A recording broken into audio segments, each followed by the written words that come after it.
Let's get the mild ones out of the way and slowly work our way up to the most gruesome and horrifying animals on this list. Number 10. Crocodiles. This is a very popular one that a lot of you probably know, so I'm just going to get it out of the way if you're familiar with crocodiles.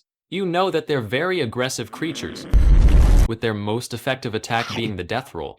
They do this by rapidly twisting their bodies in a circular motion, made to hurt and disorientate their prey. And the reason I put them on this list is because this is exactly what they do to their own kind, more oftentimes than not. In a crocodile lifespan, it loses one of its limbs to another crocodile after losing one of its body parts. The crocodile will quickly stop its own blood flow, thus surviving the attack and living a sad crocodile life for the rest of eternity. Researchers believe the reason they do this is if they're really hungry and have no food or for what crocodiles consider as self-defense. Number 9. Margay. Okay, now we're getting into the more interesting ones, and I'm guessing a lot of you probably don't know this one. Margay are small wild cats around the size of an average-size house cat that live primarily in the Brazilian rainforest. They eat a wide variety of food, with birds, reptiles, and fruit making up most of their diet, but on occasion it will be craving on tamarin monkeys. The way they're actually able to catch these monkeys is from mimicking the sound of a dying baby tamarind, which lures the group towards the Margay in an attempt to help the baby monkey. But once they climb the tree, the Margay will pounce on one of them. Now, there's a couple things that go wrong with this. Most of the time, the monkeys either run away or don't fall for the call in the first place. You see, Margay are very bad at imitating a monkey's voice, with the trick only working less than half of the time. Number 8. Cuckoo birds. You know in the movies where the mother leaves their newborn babies on the front doorstep with a complete stranger to adopt them? Well, this is exactly what happens to cuckoo. After a mother cuckoo is pregnant and ready to lay her eggs, she will quickly search for a nearby bird's nest with other eggs in it. After laying the eggs, the biological mother will sneakily escape before the other birds get back. Once the baby cuckoo is hatched, the new adoptive parents will have no idea they're not one of their own and race them thinking it's one of their babies. After about 11 days, the baby cuckoo will push off their adoptive parents' real baby eggs. The reason they do this is so they can get all of the attention solely on themselves. Pretty sick if you ask me. Number 7. Penguins. Okay, now this one is very similar to number 8, just 10 times more evil. Instead of dropping off their babies without the adoptive parents knowing, emperor penguins actually try to kidnap other penguin babies directly in front of their mothers. This usually happens if the kidnapper's baby has died, and how they cope with this is by stealing another penguin mother's baby. Most of the time, the mother saves their baby from being kidnapped, and the emperor penguin leaves after a while. But if the baby is successfully kidnapped, the kidnapper will feel like they're a new parent for about an hour, then instantly get bored and leave the baby to either die from harsh weathers or from a nearby predator. Number 6. Bedbugs. This might just have to be crowned the weirdest one on this entire list, and for a good reason.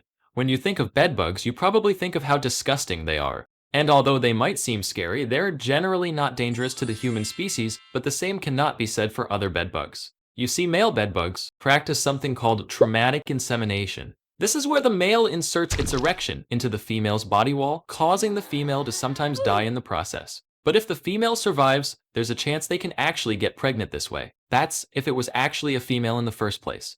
Because for male bedbugs, the only way of indicating if the other bedbug is a lady or not is from size making majority of mating sessions with other dudes.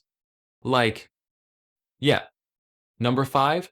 Lions. We're finally starting to get to the worst offenders on this list, with the rest being a lot more cruel than the ones before it. If you've seen The Lion King, you might think lions are loving creatures to their own kind, but this isn't entirely true. When a male lion wants to mate with a female that already has a cub, the male lion will bite the cub's head, murdering it as fast as possible before the mother lion can try to interfere with him. After the cub is dead, the female, being very desperate for a new cub, will then go back into heat, allowing the same baby murderer to mate with her to make an entirely new cub.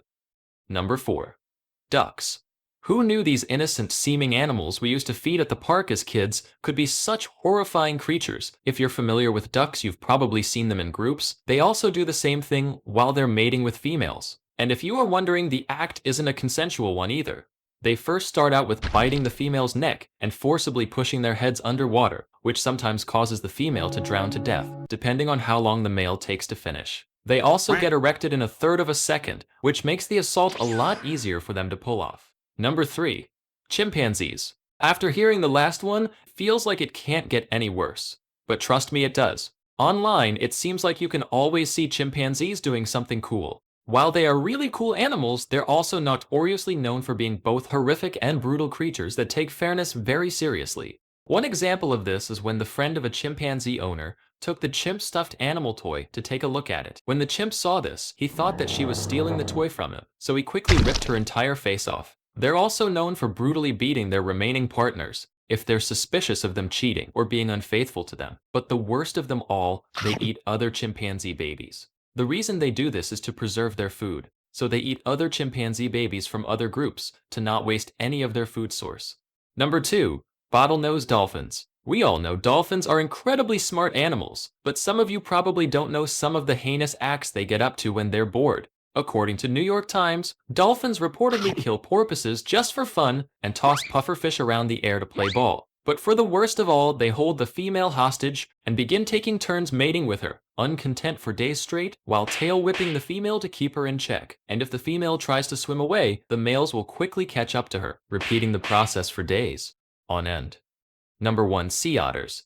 Now this one had to go last, with it being truly fitting for the number 1 spot way more than any other animal on this list. It might be a surprise for you to see sea otters on the number 1 spot, from how cute they look. But in reality, they are actually horrible creatures that love to hurt their own kind anytime it benefits them.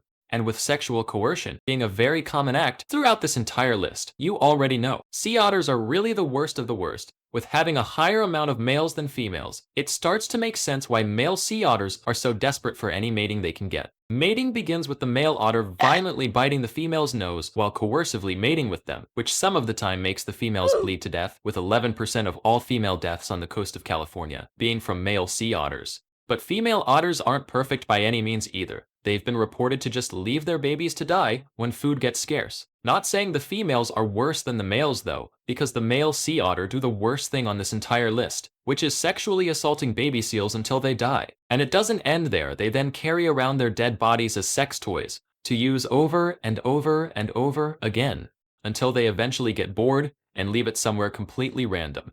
Researchers believe the reason they do this is from what I talked about earlier, with the female to male ratio being so scarce. So male otters are in very desperate need of female otters, so they sometimes take anything they can get, like in 2011 when a man was walking his dog and a sea otter was splashing a stick in the water to bait the dog to come and play with him. But the owner was there, so nothing happened, but the next day the dog was playing outside by itself with no owner around, and when the owner got worried and looked around for his dog, he went to the exact same spot where the sea otter was the day before. And when he got there, he saw his dead dog's body getting assaulted by that same sea otter.